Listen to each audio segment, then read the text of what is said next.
Hey there, Robin Thompson with the Powerful Practice, and I'm just grabbing a couple of minutes here with Asuna Osako, who has just launched her program. Can you tell us who you are and what you do, Asuna, with regards to Sure. your new program?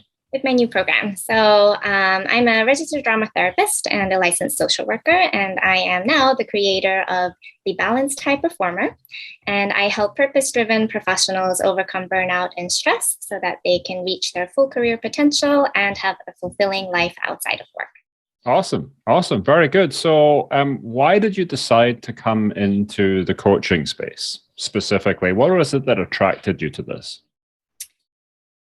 Um, that's a good question. So I was really feeling frustrated, and I would say also somewhat disillusioned by the nonprofit space, which I had been working within for a decade or so. Um, and yeah, it's just all of the limitations that exist in that space, and it's like constant grind, constant lack, constant scarcity, never enough people, never enough resources, never enough funds. And I know we had talked a little bit about systemic oppression before, but I really, if you're familiar with the concept of the nonprofit industrial complex, I really think that really also perpetuates systemic oppression, right? And so I was, needless to say, very frustrated and was really looking for another way to continue to do the work that I'm really passionate about in wanting to help people with healing, with transformation, and making an impact. But wanting to see if there are other alternative ways to go about doing that wasn't in this very restrictive space. So that's kind of what was pushing me in that direction. Mm-hmm.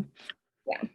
And as you started to build your program, what came up for you in terms of fears, in terms of issues you had to get through? What were the main challenges that you found you had to walk through in order to get your program into the market?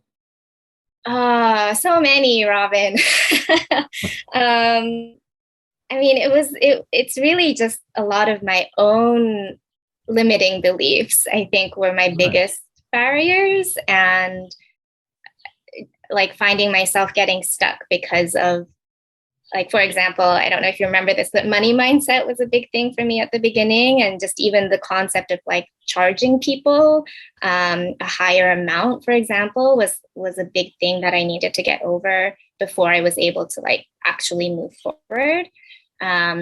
So yeah, there was just a lot of different things that I had internalized about the world, about myself, et cetera, that I really needed to re-examine.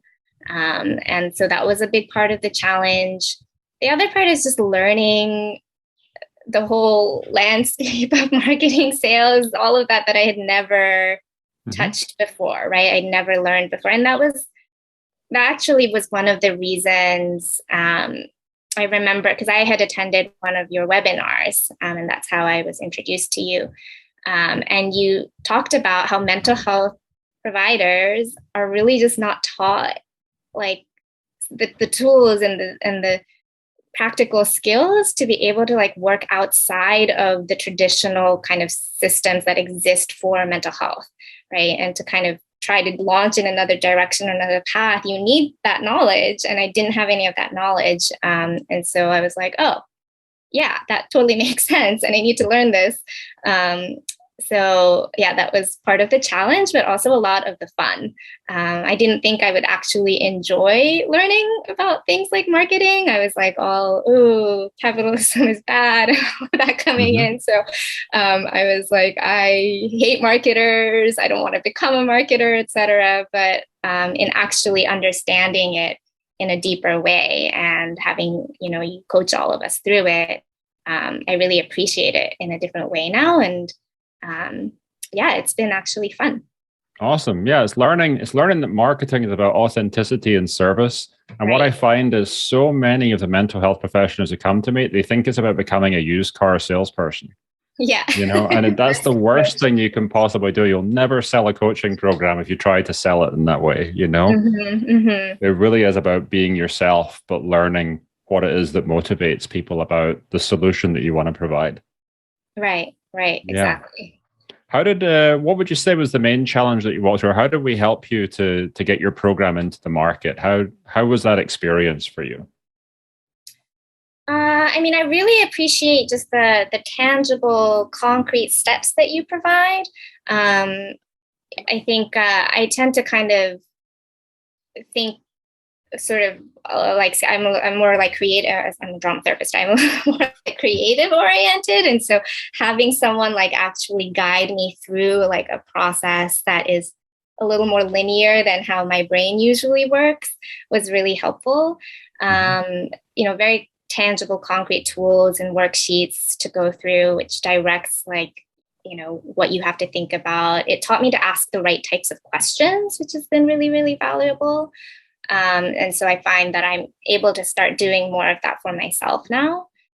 I think the other thing I really appreciate is that you really show the whole strategy instead of just like a little of the tactic of something, right? And so I tend to do much better when I understand the why, not just the how. And you like train us in all of that. So knowing why I'm doing something, not just like being told do this, and then I'm like, why am I doing this? So I really appreciate that part, and I think that really helped me in clarifying what I wanted to do, how to do it, and then actually getting it in front of the people that. Awesome, very good. So superb, and celebrating your results. How many people do you have in your program already? So I have 4 people in my program.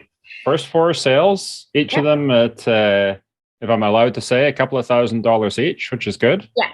Yes. Yeah. Very good. And you have a method that's proving to work. Right. And my 4th one, I actually was able to bump up the price. Oh, awesome. 400 for myself as well. Very good. Very good. That's an act of self-empowerment and an act of valuing yourself appropriately, and also seeing the results that you're getting for everybody in your program. Are they enjoying the program? Are they getting results? Yeah, I think so. I mean, they're still, in the middle of it. So they're not at the end of the program yet, but they're very engaged, very robust conversations in the live calls.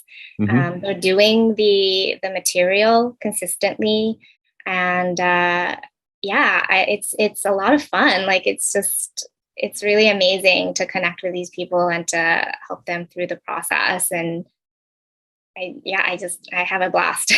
Very good. Well, this is for sales means that you have the makings of a successful business now. And so now our focus is really starting to systematize what you do on a daily, weekly, monthly basis by focusing on what's working. So the conversation we were having before we switched the record button on about how we're honing your niche to the people you really want to work with, and really starting to understand what it is that motivates them to join your program and why are they joining your program. This is the kind of stuff that we need to start working on, so that those 4 sales, which has happened over a period of weeks, becomes 4 sales per month, becomes 8 sales per month, becomes wherever you want to take it. So this is where we are. It's the fun time. This is where the fun starts, but you have traction now, which is super important and super encouraging. So I'm proud of you. Thank you. Welcome. Awesome.